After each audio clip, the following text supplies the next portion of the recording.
তো বরমশাই আজকে লাল লাল ঝাল ঝাল মটন কষা করে খাওয়ালো। প্রথমেই এখানে মটন কষাটা বানানোর জন্য 1 কিলো মটন নিয়ে নিয়েছি।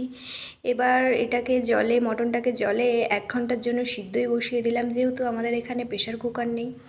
কড়াইতে তেল গরম করতে দিয়ে দিয়েছি, 2টো শুকনো লঙ্কা, তেজপাতা, জিরে ফোড়ন দিয়ে আর ওতে কুচানো পেঁয়াজ দিয়ে ভালো করে বরমশাই ভেজে নিল। এবার দিল আদা, রসুন, জিরে আর শুকনো লঙ্কার পেস্ট, ভালো করে কষিয়ে নিল যতক্ষণ না তেল ছেড়ে আসে। আর দিয়েছিল 2টো টমেটো, দিয়ে ভালো করে কষিয়ে নিল।